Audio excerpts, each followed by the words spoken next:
Mga master, marami po sa inyo ang nagtatanong ng status ng kani-kanilang PBB 2022.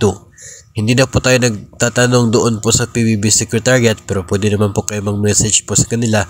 Kaya sa episode na ito ay ibahagi ko po sa inyo yung ilan pong mensaheng natanggap natin coming from our followers. No, ito daw po, Region 4A previously returned to Central Office.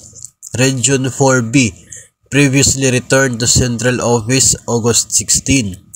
Ito din po, Region 2, previously returned to DepEd Central Office August 22 due to inconsistencies.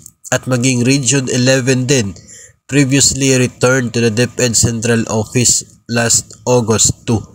So, yun po yung ilang mga rehiyon na mayroon pong napadala sa atin po no, ng conversation nila with the PBB Secretariat. Kumbaga, sila po ay nag-message sa PBB Secretariat at naghingi ng update sa PBB po nila. Tapos ito po yung naging sagot na natanggap nila coming from the PBB Secretariat. So nakakalungkot man pong isipin, pero yun po ang realidad no, na dapat po nating matanggap. Yung ibang mga rehiyon po ay hindi po natin alam kung ano po yung status.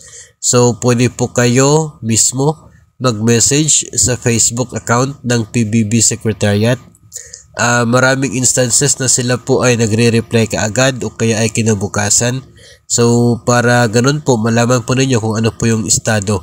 Kung ang inyo bang rehiyon ay kabilang sa mga na-return dahil sa mga medyo hindi po consistent na mga information o kaya ay isa sa mga pumasa at maghihintay na lamang ng pag-release sa kanilang special allotment release order.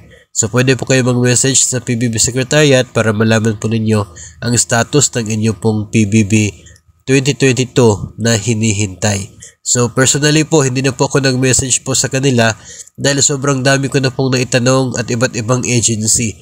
At baka naman po ay baka mapag-isip-isip sila na kung ano-ano na po yung mga tinatanong natin at different agencies. So, kayo na po mismo, pwede po kayo mag-message para magkaka-ideya kayo ng estado ng inyo pong PBB. Ako po ay naghihintay na lamang sa mga SARO releases po ng DBM at saka ito ay ating ibabahagi po sa inyo, no, yung mga actual na i-release ng DBM at yung mga SARO na nasusundan ng NCA, Notice of Cash Allocation, dahil yun po ay malapit na talagang matanggap ng mga eligible personnel. So subukan po ninyo at baka pwede niyo rin po ibahagi sa atin kung ano po ang maging sagot ng PBB Secretariat sa status ng inyo pong performance-based bonus.